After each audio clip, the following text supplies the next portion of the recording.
हम सीख रहे हैं टीडीएस। टीडीएस थ्योरी पार्ट हम जान रहे थे। मैं अंकित टैली प्राइम के इस सीरीज में आपका स्वागत करता हूं। अब इनकम टैक्स सैलरी स्लैब को हम लोग देखेंगे। आपको यहाँ पर दिख रहा है करंट ईयर का है, 2023-24 का है, आपको यहाँ पर दिखाई दे रहा है। इसका कैलकुलेशन भी मैं आपको यहाँ पर समझाने वाला हूँ। यहाँ पर आइए समझ लेते हैं कि अगर आपकी सैलरी इनकम 3 लाख से नीचे है तो आपका टैक्स बिल्कुल नहीं लगेगा। यदि आपका सैलरी अप टू 3 लाख है, मतलब 3 लाख तक है या 3 लाख से नीचे है, तो आपको टैक्स एक भी रुपया पे नहीं करना है। आपको यहाँ पर जीरो टैक्स लगेगा, नो टैक्स। आपकी यदि सैलरी 3 लाख तक है तो यदि आपकी सैलरी 3 लाख से 6 लाख के बीच में है, मतलब 6 लाख तक है, तो आपको यहाँ पर 5% टीडीएस कटता था। बट आगे यहाँ पर देखिए एक लाइन लिखा हुआ है, क्या लिखा है? Tax rebate under section 87A। 87A में क्या बोला गया कि आपको जो है 5% रिबेट दे दिया जाएगा, मतलब छोड़ दिया जाएगा, छूट दे दिया जाएगा, जो कि आपका 3 लाख से 6 लाख के बीच होता है। मतलब इसमें अमाउंट आपका 3 लाख बनता है, तो 3 लाख का 5% आपका 15,000 रुपया होता है, तो उसमें आपको रिबेट दे दिया जाएगा। मतलब आपको कोई टैक्स नहीं लगेगा, इसमें भी आपका जीरो टैक्स रहेगा 6 लाख तक यदि आपका सैलरी है तब। उसके बाद यदि आपका 6 लाख से लेकर के 9 लाख के बीच है तो उसमें आपको 10% लगेगा, मतलब 10% आपको 3 लाख पे देना होगा, जो कि आपका बचा हुआ अमाउंट है 6 लाख से 9 लाख के बीच में। बट यहाँ पर भी 87A में एक नया रूल है कि tax rebate under section 87A up to 7 lakh, मतलब 7 लाख तक यदि है आपका सैलरी तो आपको एक भी रुपया टैक्स नहीं देना है, मतलब टीडीएस नहीं कटेगा आपके सैलरी से। यदि 7 लाख के बाद आपका कितना बचता है, 2 लाख बचता है, तो 2 लाख पे आपका 10% टैक्स यहाँ पर लिया जाएगा। तो आपको समझ में आया कि 6 लाख से यदि 9 लाख तक रहेगा तो उसमें से मात्र आपका 2 लाख का 10% लगेगा। उसके बाद नेक्स्ट दिया हुआ है 9 लाख से 12 लाख तक, मतलब 9 लाख से 12 लाख तक यदि आपका सैलरी है तो आपको 15% देना है। मतलब 3 लाख जो इधर आया आपका, 3 लाख पे आपका 15% लगेगा, और बाकी का जो पीछे आपका 2 लाख बचा है उस पे आपका 10% लगेगा।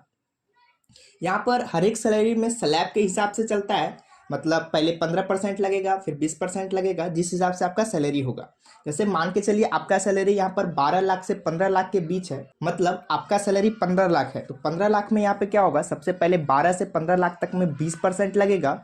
उसके बाद 9 से 12 लाख तक में 15% लगेगा, और बाकी का जो 2 लाख बचा उस पर आपका 10% लगेगा, और 7 लाख तक आपका कोई टैक्स उधर नहीं लगेगा। तो आपको समझ में आया कि किस प्रकार से ये स्लैब चलता है।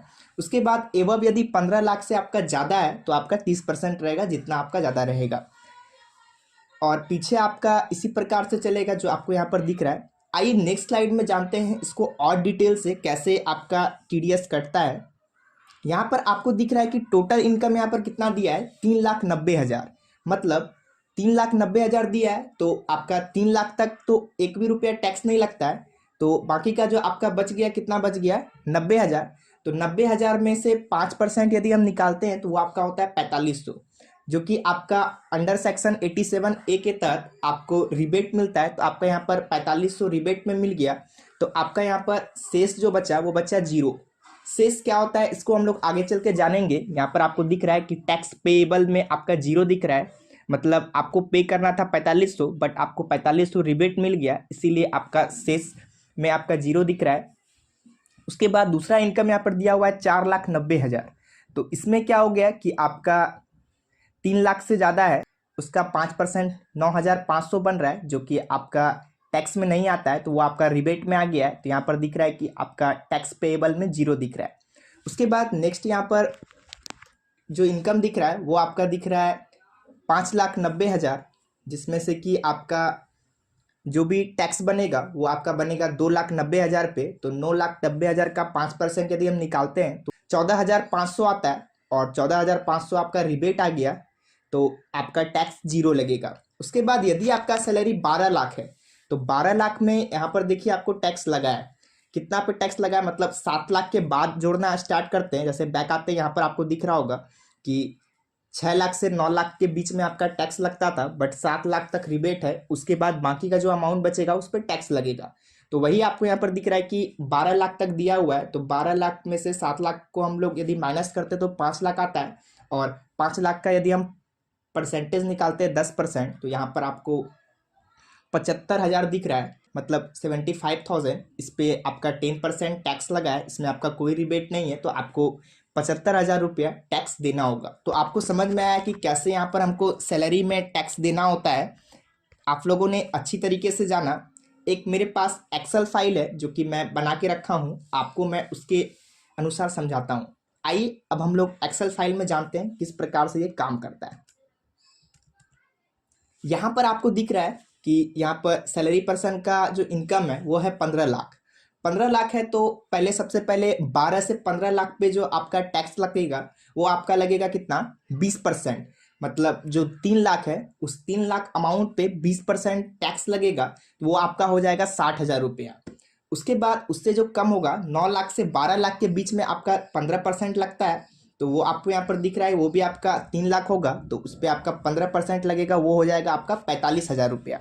उसके बाद नेक्स्ट आपको दिख रहा है 7 लाख से 9 लाख के बीच में 10% लगेगा, जो कि वो भी 3 लाख होगा, तो वो भी आपका हो जाएगा 30,000। मतलब 3 लाख पे यदि 10% हम लोग टीडीएस लगाते हैं तो यहाँ पर आपका 30,000 निकलता है। सेस टैक्स भी उसमें ऐड होगा जो कि है 4%।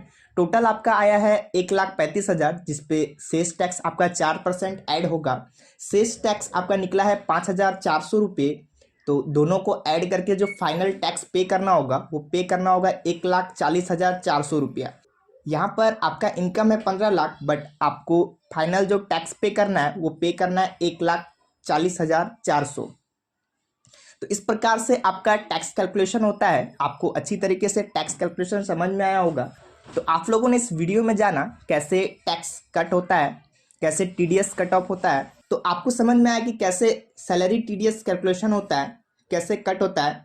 आगे के एग्जाम्पल में हम जानेंगे कैसे एम्प्लॉय को टैक्स मिलता है। तो थैंक यू।